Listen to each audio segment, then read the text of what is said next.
All right. What's up, guys? Welcome back. This is Carter Thomas with CoinMastery.com TV. Doing some episodes here. And, man, I don't know about you, but I woke up and choked on my coffee. Can you believe what's going on right now? This is crazy. Got to double down the caffeine here.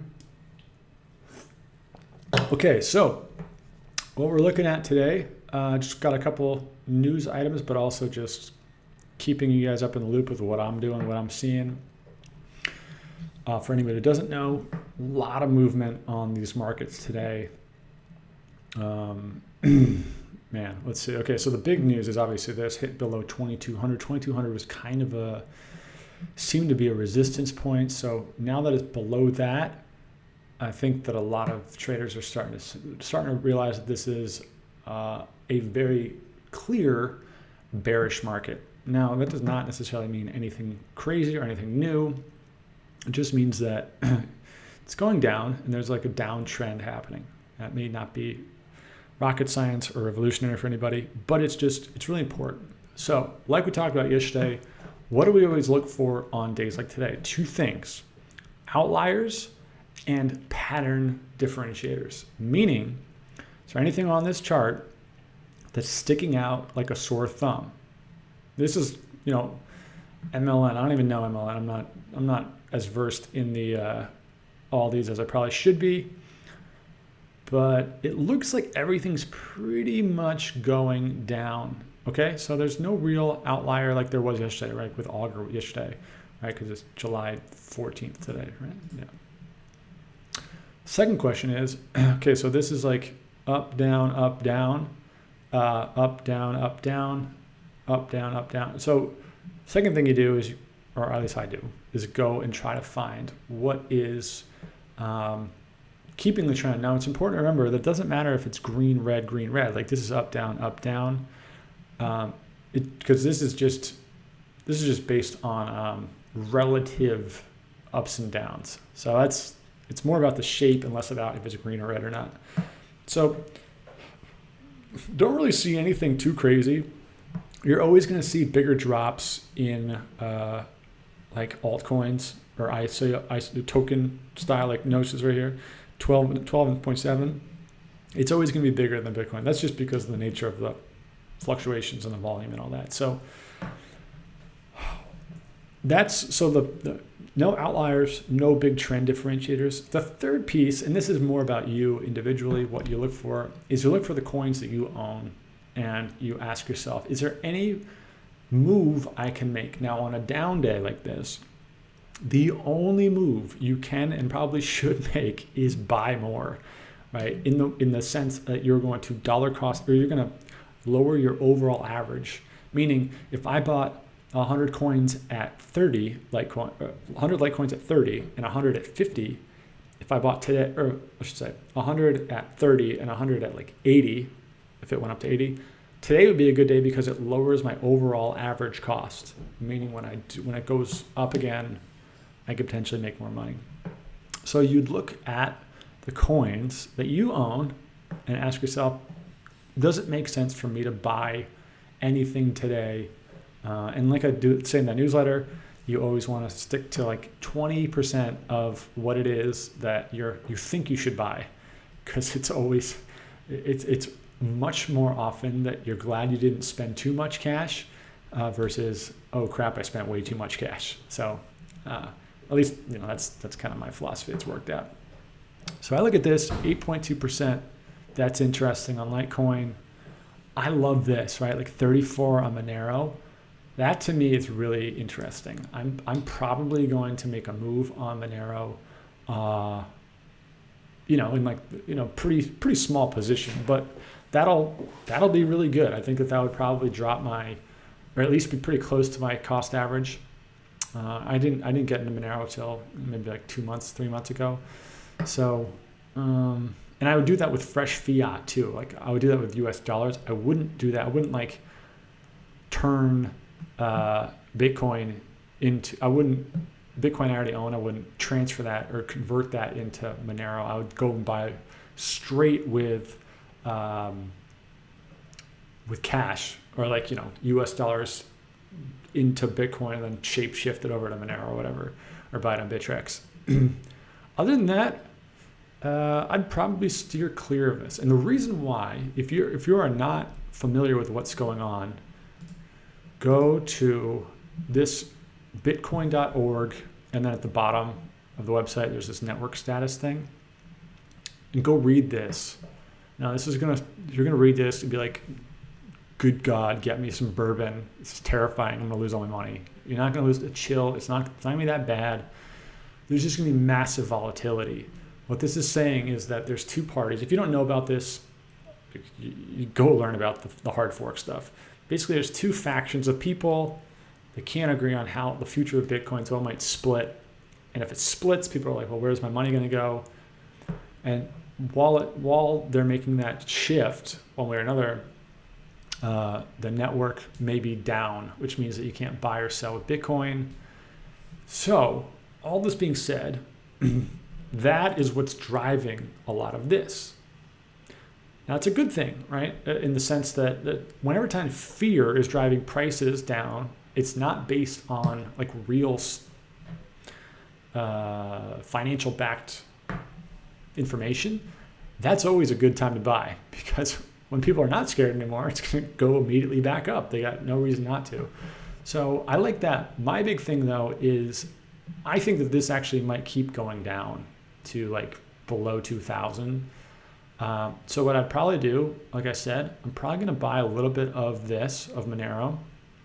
But even if I want to spend, let's say I wanted to spend $1,000 or 10,000 even, I would only buy 20%, because I know that that's what my plan is. That's what I have written down. Like that was remember I talked about writing down what you're going to do in your notebook. That's what I wrote down I would do if it went down.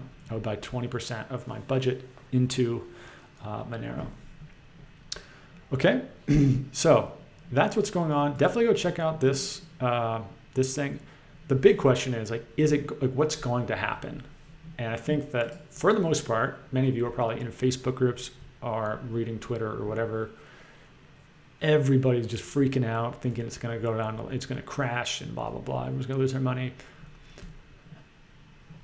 Something to think about is a really famous financial trader, this guy, George Soros, who, if you don't know who George Soros is, Google him. One of the most famous traders in history, specifically in Forex, for financial exchanges, currencies. And his whole thing is built on this idea called reflexivity. And reflexivity is the idea that, for lack of a better term, it's like you always do the opposite of the masses. And so I look at this, and when you study history of financial markets or markets in general, you typically find that when the masses think one thing is going to happen, more than 50% of the time, the opposite happens, right? Especially when it's fear-based. It's not like there's no justification for it. This is a fear-based correction. Anytime that's the case, more often than not, it does the opposite. Meaning, I do not think that Bitcoin is going to like bomb and go down to $200 or something the way a lot of these fear mongers do. I actually think August 1st is going to come and not a whole lot is going to change, and it's going to skyrocket. So I'm probably going to start buying it up. And who knows? I mean, I'm obviously not going to put like my life savings in it, but if history is any indicator, which it usually is, that's kind of what happens. So that's my 2 cents. I think the hard fork will not be as devastating as everyone's making it out to be, because even if it does hard fork, I think the price is still going. I think there's so much pent up demand for this to go up that the fear is what's pushing it down. And anytime fear is pushing up pent up demand, there is somebody who is incentivized for it to go way up, who's in a very powerful position, like a bank or the miners or somebody is going to push that up. That's just how markets work. So that's what I think. That's why I think it actually is still a good time to buy and keep your money in here.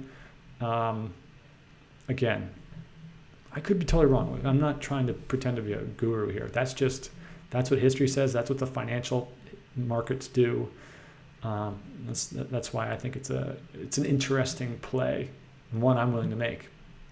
Let's go over to Bittrex, because CryptoWatch is cool, but this is where you see the real stuff. A lot of talk about the Syndicate that's been going up. A lot of people have been posting on this, being like, oh man, I wish I got in there. I'm pretty sure that this was an ICO. I also know that there have been some major pump and dump groups, and it looks like this is probably, this does not look like an ICO, right? This shows how much, I know, let's just Google this, right? Like, let's just see what happens when we put that in. Yes, so this has been around for a while. This is clearly a massive pump and dump, meaning if you feel like you missed out on this, you didn't, okay? There's, unless I'm missing something completely, but typically, let me go on Twitter here. So this is really what I do. Like, if I'm trying to figure out news, go on here and I type in SYNX, and you can do the same thing, right? So SYNX, go here. So it looks like they got a master node. Okay, so that's interesting. So I always go to latest, right? Because with latest, it gives you the stuff that's happening right now. Top is curated by Twitter, and it's not always very helpful. But like if it's no, if there's no clear reason why this blew up, then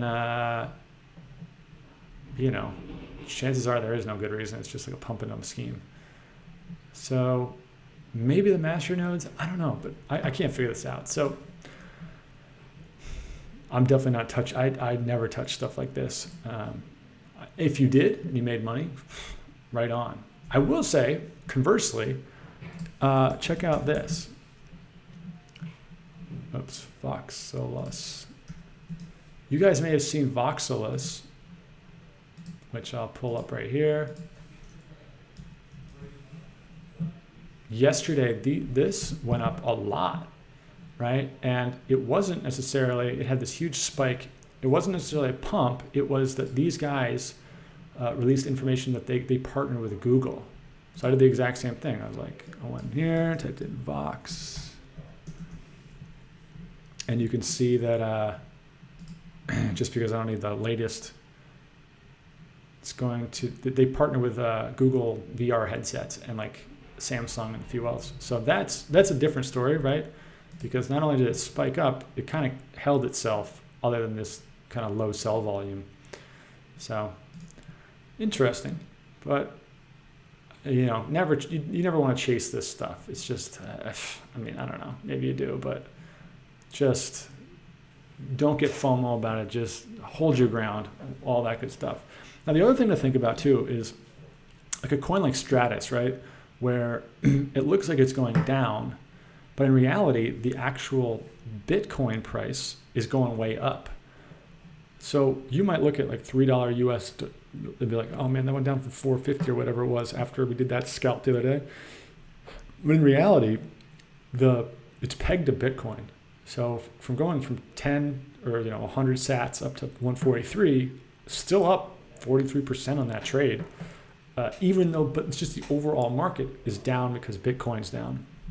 And so that's always something to keep in mind as well, is that this is all relative to Bitcoin, not US dollars. And so you always want to keep that in mind. So you're in the Bitcoin ecosystem when you're in here. Yeah, so you look through here, it's the same kind of thing. You look for some outliers. You're looking to see if there's anything that really catches your eye. Definitely don't I look at stuff like this just to be interested, but it's death wish if you pull up that stuff. Same thing on the Ethereum markets. You want to make sure you want to see how they're trading, but you also want to see how Ethereum is doing in general. If there's anything that you own, you may want to double down on it. One coin that I've been checking out, and I'm probably going to buy, that's really interesting, is Counterparty. And the reason I really like Counterparty is that it's built on using Bitcoin's blockchain and not Ethereum's. I like that a lot. And two, they make it incredibly easy to make your own currency. Right? So like, what was it called? Counterparty coin. You can go check them out. Really great website, and it allows you to like make your own coin currency. I'm gonna try to make one just I think it'd be fun to do. But I like these guys a lot. I would go check them out. I can't like tell you to go do it or if it's gonna go up or down. I honestly don't know, but I do know that this is a pretty good price, relatively speaking. And the technology is killer. The team is killer. And it's pegged to Bitcoin more than other apps are because it's on the Bitcoin blockchain, which is, to me, I like that more than pegged to Ethereum. Ethereum to me is kind of, even though I own a lot of it, it's a little sketchy. I don't know how I feel about it, but never sell, right? Lastly, you guys may have seen this, but it's pretty cool. Swiss banks started introducing Bitcoin into their like asset allocations so that a lot of their big funds can start to invest directly into Bitcoin or Bitcoin funds, things like that. You're going to see more of this comes up, but the fact that mainstream financial markets like Swiss banking, it's exciting. It's really interesting. I'm definitely stoked about that. So the reason why I'm not totally freaking out right now and banging cowbells and telling everybody that the Armageddon is coming is because I think that this is completely driven by fear. Look at this. It's already down like 100%. What a disaster. It's like fun to kind of, I mean, people are going to get hurt, which is really unfortunate. But yeah, other thing you can watch is just the order book, right? And you can see the sell volume just start to pick up a lot. And you see how it's starting to shift already over. That's always a unfortunate sign for whatever. You can also see the live order transactions happening here.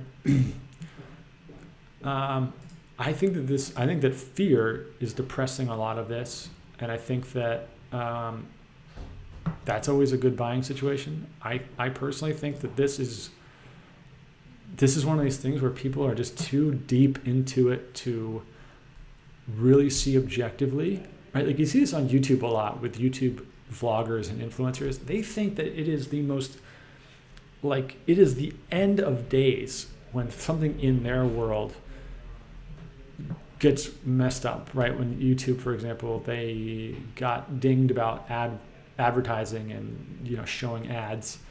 These vloggers just start freaking out and talking about how it's like such a huge deal and blah blah blah. And for them it is. I'm not trying to downplay that by any means, but life goes on. Everything still keeps going. Nobody lost their mind or whatever.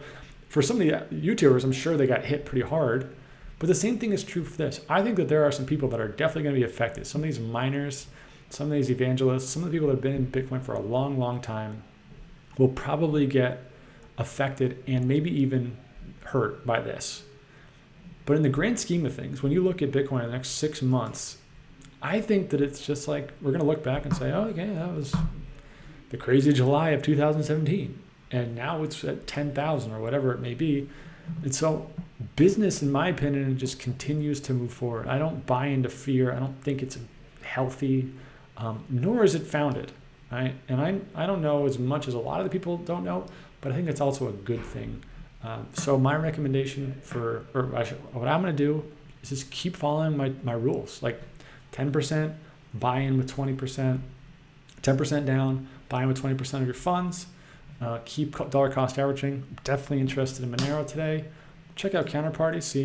See what that price looks like. That could be an interesting buy-in. And I'm not going to buy into the fear. I just refuse to do that because I think that there's too many people. There's too much that wants this to succeed. So even if on August 1st it does go down like 500 points or whatever it does, it's going to come back very, very quickly. But personally, I don't think that's going to happen. I think after August 1st, I think August is going to be this massive, huge month. And I just want to be, the more I have invested now,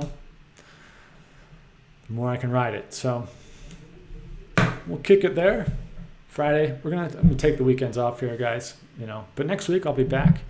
I'll be doing this. So if there's anything breaking news or anything that I see, I'll definitely email you and maybe do a quick video.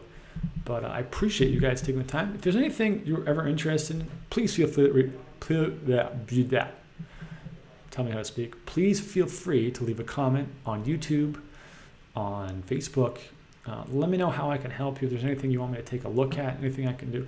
Like I said, I'm not Jim Cramer here. All I'm doing is this is my life, and this is the journey. And I think it's always good to be able to go the distance with somebody else and get an objective point of view.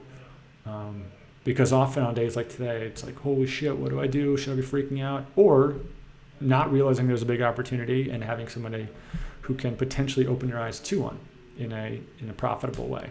That's all I'm trying to do here. Cool, guys. Thank you so much. Go to coinmastery.com. If you're interested if you haven't signed up for our email newsletter, coinmastery.com/invest.